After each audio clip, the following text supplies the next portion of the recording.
Hello everyone, I am the storyteller and I am here to help you today. I know you use this video to fall asleep, so before that, like the video and subscribe to the channel. Also, where are you from and what time are you watching now? Get comfortable and relax.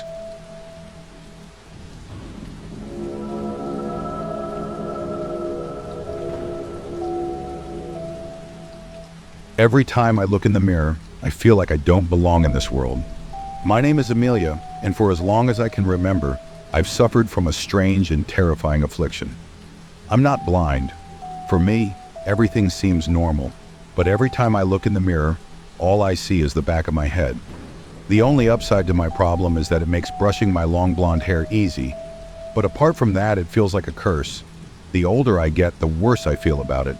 It's really hard for me to explain it. People see me, but when they try to explain to me what I look like, the words they use to describe me don't seem to exist. It's the same for photos and even drawings of me. For one of my birthdays, my mother hired an artist to draw a portrait of me. My mother thought it would work. She figured if people couldn't paint me with words, they could capture my true appearance on canvas. The painter she hired was really talented and was famous in our town for being an amazing portrait artist. It didn't take long to see the frustration in the painter's eyes as she sat there for hours trying to draw me. By the time she was done, she had 4 beautiful pictures of the back of my head. Family photos were the worst and the most painful for me. Any of the family photos that made the wall had my family smiling proudly at the camera, but all you saw of me was the back of my head. I usually opted out of taking photos. It gets too depressing for me. It kind of feels like I don't exist. I'm present, but I don't have an identity. I've been seeing doctors for years, but no one ever gave me an answer for what might be causing this. I've had brain scans which always came back normal. I've seen countless psychologists, but they say I'm not crazy because if that was the case, then everyone else would have to be crazy as well. The few photos and portraits of me prove it's not just in my head. I always struggled with the sense I didn't belong in this world. I always had a distorted view of the world. My parents put this down to my condition, but I always felt the two were interconnected. There was always this gnawing feeling of despair where I felt I wasn't meant to be born, or I existed between realms of existence. My mother told me it was normal to feel like that it was your typical teenage existential angst. But for me, it went a lot deeper than that. It wasn't hormones or a brain injury or mental defect. For me, it was a terrifying waking nightmare. When I was 17, I had my first school dance, and despite everything, I was excited. My best friend Lily helped me pick out a beautiful dress, a deep blue gown that complemented my long blonde hair. I felt almost normal for once, laughing with her as we styled each other's hair. For a brief moment, I allowed myself to believe I could blend in with the other girls, that maybe tonight I wouldn't feel so out of place. But as soon as we arrived at the dance, that fragile sense of normalcy began to crumble. That night truly shattered any feeling of belonging when the photographers arrived, going from group to group, capturing memories. I had been in a small circle of friends when the photographer called us over for a picture. I hesitated, but Lily urged me forward, assuring me that I looked beautiful. We lined up, and for the first time in years, I hoped desperately that maybe this time it would be different. Maybe tonight I would appear like everyone else. But when the photo printed out and made its way around the group, there it was again, the back of my head, while everyone else stood smiling and radiant. The laughter and excitement in my group died, replaced with awkward silence. Lily tried to comfort me, saying it didn't matter, but I couldn't bear it anymore. I slipped out of the dance hall, walking home alone. That night solidified the isolation I'd felt for years, but now it was worse. It wasn't just that I felt different, it was that I could never escape it. No matter how hard I tried to fit in, to be seen like everyone else, my reflection would always betray me. By the time my 18th birthday came around, the feelings of not belonging had all but consumed me. I had spent the entire night hunched over my desk, writing out my farewell letter to my family. My hands shook as I tried to explain the inexplicable, how living like this, always feeling out of place, was unbearable. When I finally finished, I folded the letter neatly and left it on my nightstand. Taking one last look in the mirror, I silently begged for something, anything that would give me a reason to stay. But all I saw was the back of my head, cold and distant. hiding what I was about to do. My father's gun felt heavy in my hand as I pressed it to the roof of my mouth. Without hesitation, I pulled the trigger. I expected darkness, an end, but instead I woke up in my bed. For a moment I thought the gun had misfired, that maybe I had failed. But there was no blood, no pain, no damage to my face. Everything was eerily calm. I scrambled out of bed and rushed to the mirror. When I looked, I froze. A girl stared back at me, wide-eyed and confused, but it wasn't the back of my head. It was me. For the first time, I was seeing myself, a real face. She looked so unfamiliar, yet undeniably me. My hair, my eyes, my features were all there, staring right back at me like the world had been flipped upside down. Panicked, I bolted from my room and raced down the stairs. But something strange caught my eye along the way. The family photos on the wall were all different. Every single person in them was turned away, their faces hidden, showing only the back of their heads. All except me. In each one, I stood facing the camera, smiling like nothing had ever been wrong, like I had always belonged there. It was impossible, and yet there I was, staring back at myself from the photos, as if this had always been my reality. As if the entire world had been reversed, and the terrifying thing was that I didn't seem to belong in this world either.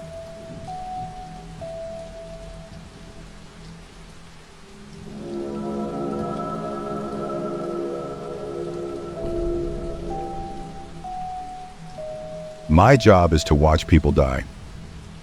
If you met me on the street and asked me what my job was, I would tell you that I work from home consulting for an industrial laundry company. That is, after all, the cover story I have been provided with. The reality, my job is even simpler. Every Friday night, I dress up nice, report to a certain theater downtown, have a seat, and watch a performance. That's it. All it takes is a couple hours out of my week, and I end up making 6 figures a year with every benefit you could possibly ask for. I know. It sounds too good to be true. Pretty much anybody on the planet would kill to have a job like mine. At least perhaps until they find out just what kind of performances I'm made to attend.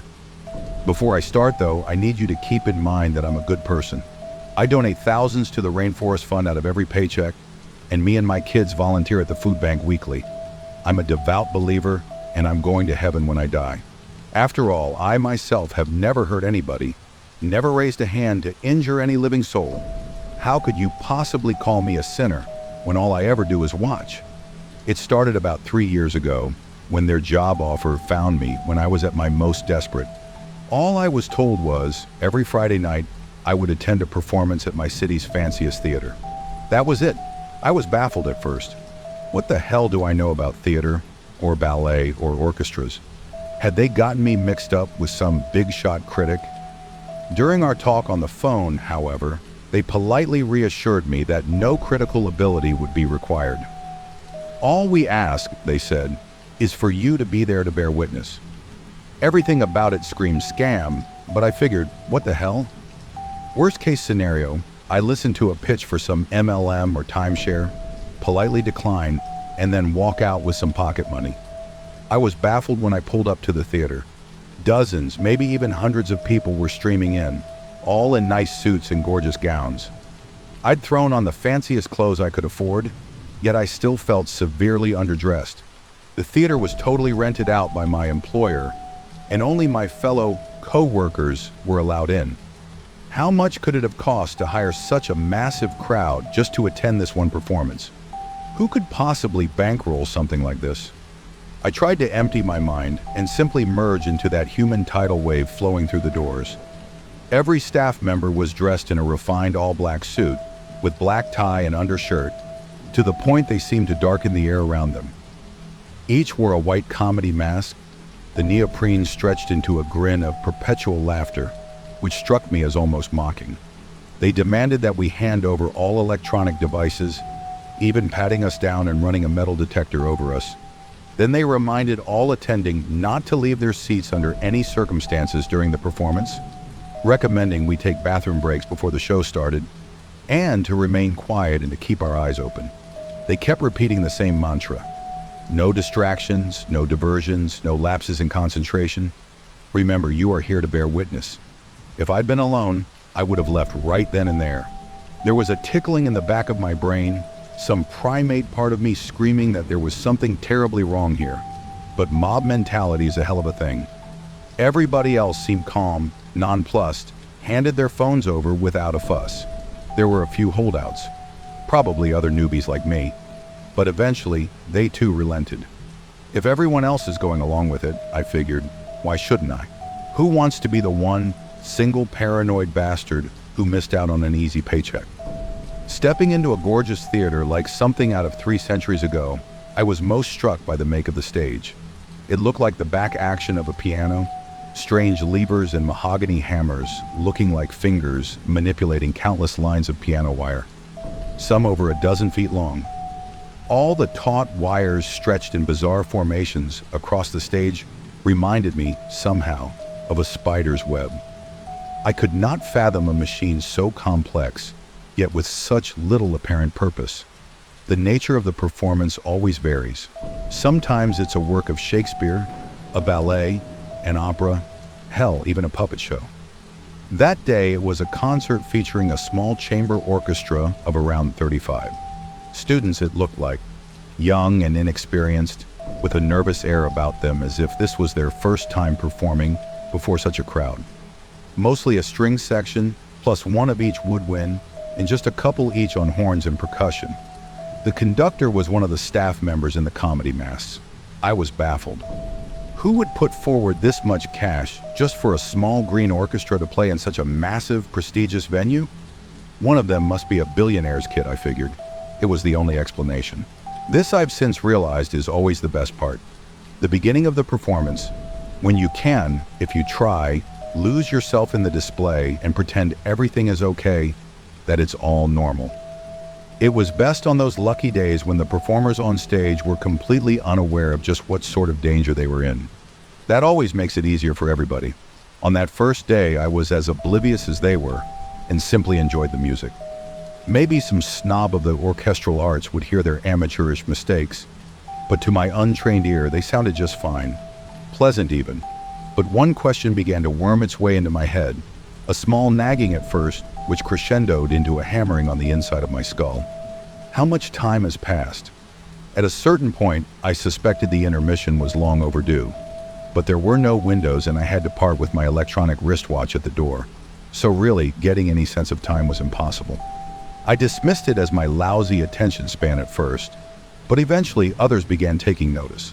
No one dared speak, but among the fellow newbies, I noticed furrowed brows and sideways glances, confused and concerned.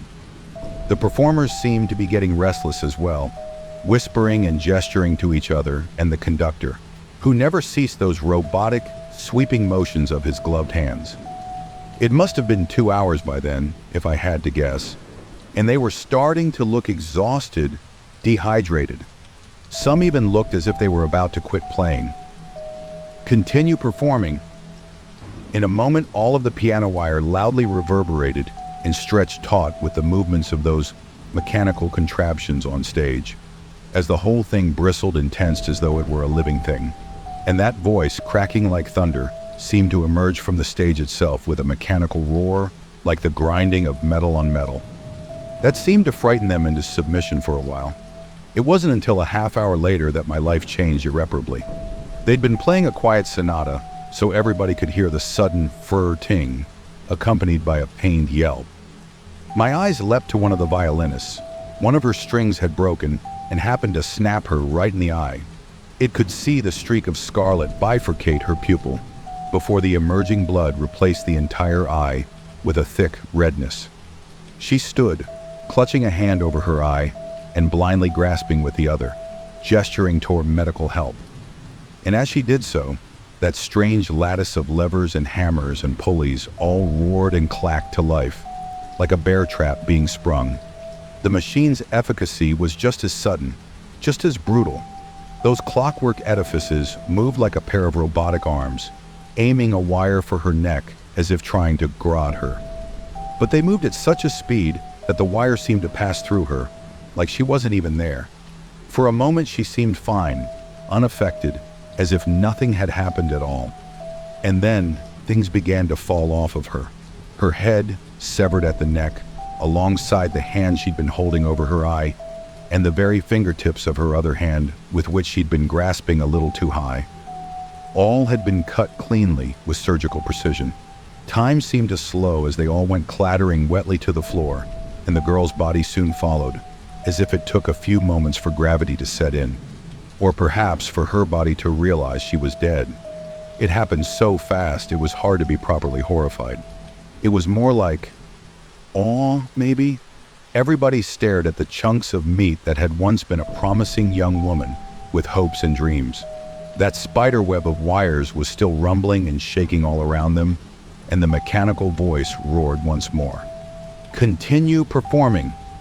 They were given no further warnings. A few of them jumped from their seats out of sheer instinct, not even thinking. None of them made it more than a step before the wires divided them in twain. The rest just kept playing exactly as they had been, as if their brain froze up at what they'd witnessed and simply ran on autopilot until their faculties slowly returned to them, and they realized that this instinct had saved their lives. Where once beauty filled the room, now the orchestra had been reduced to a discordant sound, like a long, shuddering whine, like a mocking parody of music. They gripped their instruments with trembling, sweaty hands, playing just well enough to avoid stoking the ire of those quivering wires stretched taut all around them. They realized gradually that they were allowed to speak.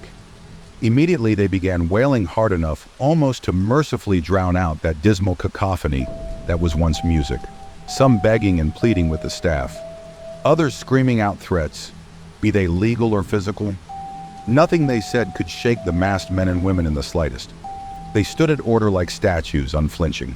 Realizing this, they turned their attention to us, a wall of red, weepy eyes scanning the crowd for any hint of mercy, begging us to band together against the staff, calling us all sick bastards for just sitting there and watching them die. A blonde woman on violin had the most genius and cruel strategy of all. She merely began telling us about herself. Everything she could think of poured out in between sniffles and tears. "My end name is Vera H. Hayes. That's my husband over there." She gestured to a dark-haired man on drums. He'd been the quietest of them all, seeming to be saving his strength. We have a little girl. She's 8 years old and she loves her mom and papa. Her name is Lucy. She loves horses, and I was saving us to maybe give her riding lessons one day. I desperately wanted to cover my ears, but knew it would be against the rules. Why can't she just shut the hell up? I thought bitterly, grinding my teeth. I truly hated her. Hated her more than I'd ever hated before. But why? Some dim remnant of my reason asked. She's a victim here. She's done you no wrong. But I realized I hated her because she kept reminding me she was human. Reminded me of what I was doing to her. What we all were doing to her, sitting here in complicity, and it almost worked too. I almost resolved to save her. But then came the boom of a gunshot from far behind me. The shot had come from one of the tragedians standing amid the upper gallery, I was certain. I almost made the mistake of looking back. Instead, I kept my eyes locked forward and merely imagined who it was that just had their brains splattered across their seat. Had they snuck a phone in and tried calling 911? Had they tried making a break for it? Or maybe they just couldn't take it anymore and made the fatal decision to look away from the horror. I tried to distract myself by studying the impossible mechanism animating the blood-soaked piano wire. I couldn't figure it out. It was an impossible machine, existing in defiance all basic laws of geometry, and seemed to have no means of controlling it, instead operating automatically with some malign intelligence. Perhaps it was an extension of whatever creature composed the stage itself. It was a living thing, of that much I was certain. It breathed beneath the performers, and their blood soaked into its floorboards in moments, as if consumed. After some hours, the orchestra had gone quiet, having screamed themselves hoarse.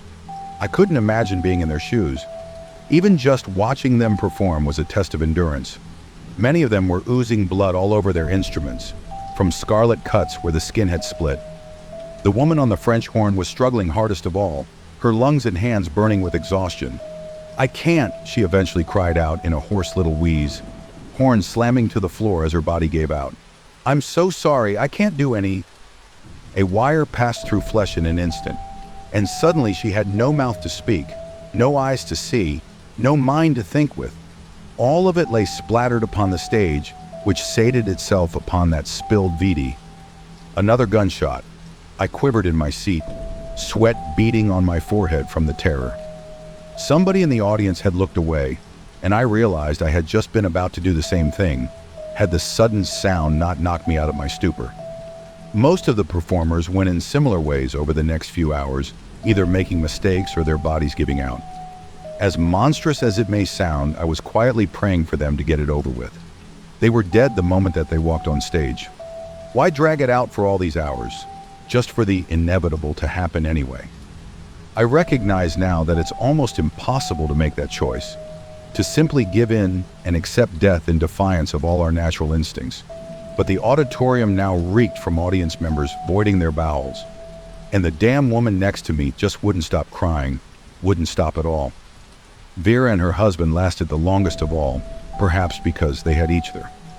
Over a dozen hours had passed, maybe even 2, and they were still playing a little duet in perfect sync, despite everything. By now they were simply talking to each other as if nothing was wrong, as if we weren't even watched. Baby, when we get out of here, I'm going to take you to Martha's Vineyard. I know I've been saying that for so long, but now God, I wasted so much money on that stupid fucking motorcycle, he said. Lucy's going to love it. Vera chuckled. I don't know. It might be boring for a little girl. Isn't it all a bunch of old people up there? He laughed weakly. Oh, maybe in town. But you know her. Once you get her in the water, you can't get her back out. She's a natural-born swimmer, I swear. Think we'll see her in the Olympics someday? Haha. It was surreal to watch, like I was peeking in on a private conversation a couple was having in their own home. But I could tell both of them were trying to maintain some illusion of normalcy, anything to keep themselves psychologically intact as the hours pass. Even as they tried to smile and laugh, there was a quiver in their tone, a desperation, a fear of what might happen if there was a single break in the conversation. A lot of what they said was too personal to relay here. They went into old regrets, past mistakes, resolved every argument they ever had in all their years together. It was like they wanted to make sure they said everything they had to say before the end came. I think I owe them at least their privacy. But the husband was slowly deteriorating. He'd moved too quick, caught the symbol with his hand, leaving a wide gash along his palm that was gushing blood at a terrifying rate. Now he was getting woozier and woozier, swaying dizzily, his eyes unfocusing, his speech becoming slurred and his playing sloppy. Vera desperately tried to keep him focused. Talk to me, baby. Think of the beach. Lucy's going to love the seashells. She'll pick her favorite and put it on that little stand in her room with all her little trophies. She rambled on, but by the end, all he could manage was half-hearted grunts of affirmation. He was leaning in his seat, and then his drumstick went flying right out of his hand, sending a cloud of pink mist through the air along its path. And yet he kept going through the motions of playing, as if he didn't even notice. Then a sudden clarity formed in his eyes, and he stared at his empty hand in disbelief. And then the piano wire was tensing and strumming all around him, and then in an instant he was up from his seat and racing towards us. He knew it was over. He just wanted to strike out at the world if he could. One last act of defiance. He even locked eyes with me, and I'll never forget the look on his face. Why are you watching this? You sick bastards. You sick, twisted. He threw his remaining drumstick, and the trajectory would have delivered it right to me. But the piano wires lacerated it in midair, slicing into it from 100 different directions until it disappeared into a cloud of sawdust. And then they did the same to him. Vera didn't scream or sob. She just tensed and let out the tiniest little gasp, like when you're at the doctor's and know the shot is inevitable, but it still stings anyway. And then she was all alone. She looked at us like she wanted to speak, wanted to say something, to express what was happening inside her. But what was there left to say? She'd spent almost a full day screaming herself hoarse with every combination of words she could think of. None of it helped.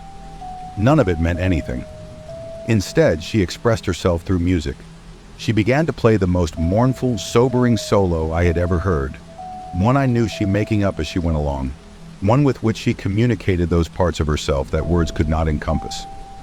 She stared us all down, eyes red and bloodshot, making eye contact individually as if to remind us that we were not a shapeless mass, that we were all individually responsible.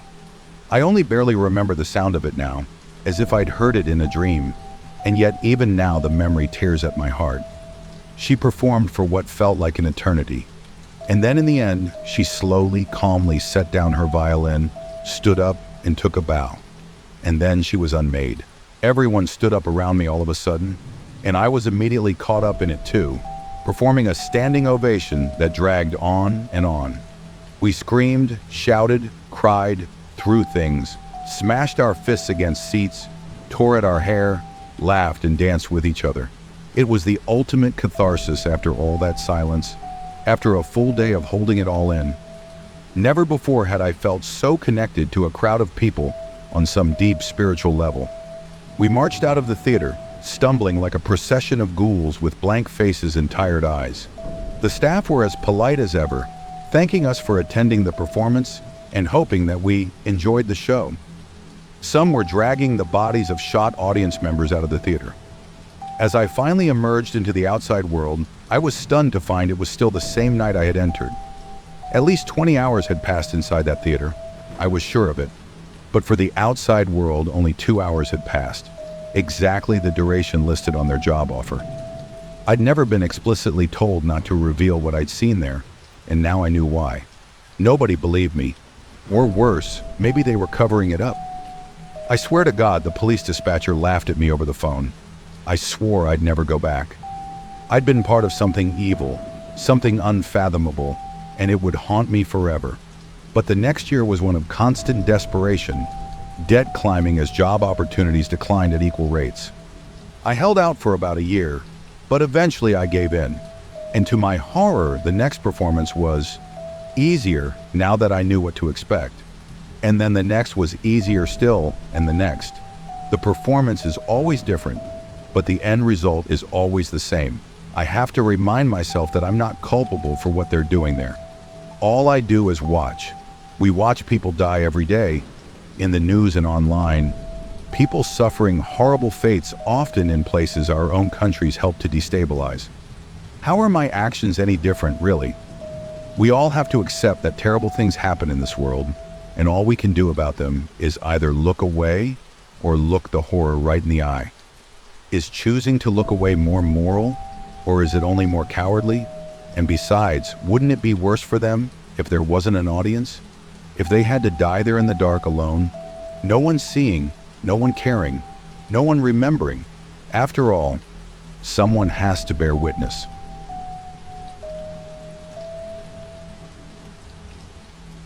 Thanks for tuning in to today's horror story. If you have a horror, mystery, or haunting story you'd like to share, send it to us at Urban America Horror. And don't forget to subscribe and turn on notifications so you never miss a new episode when we upload it. We'll always be here waiting for your next horror story.